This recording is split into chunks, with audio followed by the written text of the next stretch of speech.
I'm going to try to take it. So through the city of Jerusalem, there have been 40 major wars fought, more than any other city on the planet. And it's not really significant militarily, or, you know, it's not just this great, unbelievable, beautiful sight. It is neat. But I mean, Hawaii's a lot more beautiful than Jerusalem, let's just face it. So, I mean, Satan has been, it's a spiritual battle, you guys. That's what this will be as well. It's Satan's last-ditch effort to overthrow Israel. And that's why, if you remember, we talked about it so much on the radio, that what will draw them down? It's going to be a spiritual thing. The Bible says Satan and God will both draw them down. But what happened, there'll be resolutions that are passed by the UN Security Council. Let's bring it to 2022 now. In the lame duck session, after President Obama was coming to the end of his tenure, and Donald Trump had been elected, and he was going to be inaugurated in January. In the lame duck session there, they held the vote in the UN Security Council. They were pushing a resolution to say that Israel's right to East Jerusalem and the West Bank was a flagrant violation of international law. You can read the resolution. It's Resolution 2334. Well, we have used our veto power for decades now to protect Israel. However, President Obama hated Netanyahu. If you followed the news, now on the surface, oh, we're diplomats and I'm going to shake your hand. But underneath, if you followed the news, you could see that Obama hated Netanyahu. He couldn't get a peace agreement done. Netanyahu didn't play ball with him.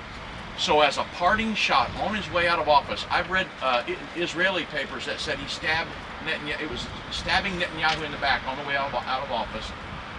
All Samantha Powers would have had to do was to raise her hand, and the United States has veto power. We're one of the 5 victor nations of World War II. All Samantha Powers would have had to do was to raise her hand, and we could have vetoed that resolution.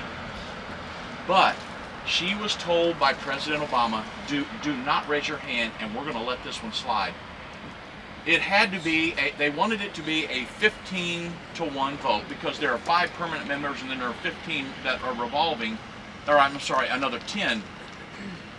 But they wanted it to be a 15-to-1, and then we would just abstain.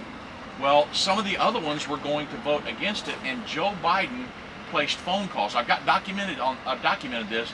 Joe Biden placed phone calls to people to tell them, you vote no on this. And they in fact did do that.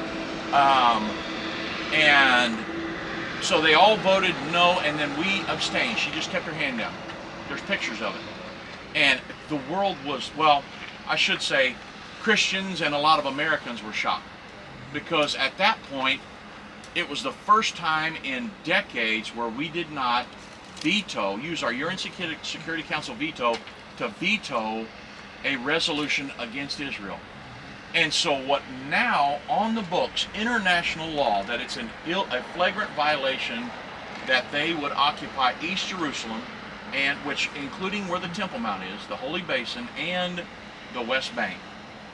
So there will come a time when the Antichrist will usurp authority over the world governing body, and he will be a true global governing dictator, and he's going to look to enforce those resolutions.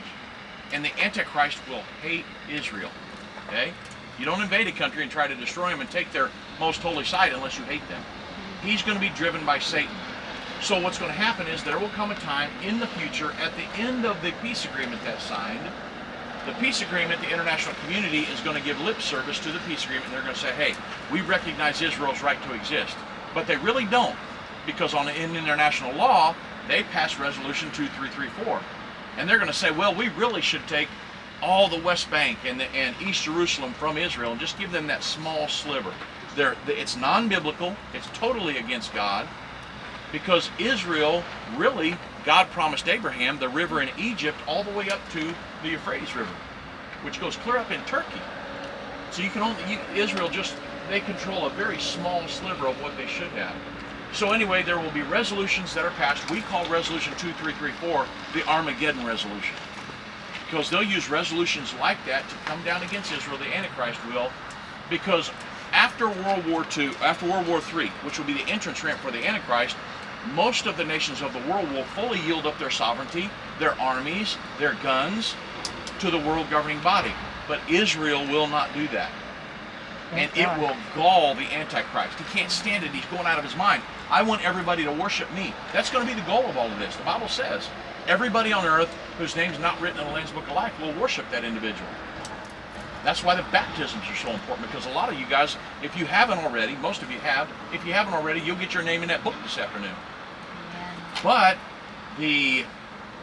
that's what's going to happen in the very near future, and they're going to come down across here because they're going to try to enforce those resolutions, and they'll come down through here. Now, the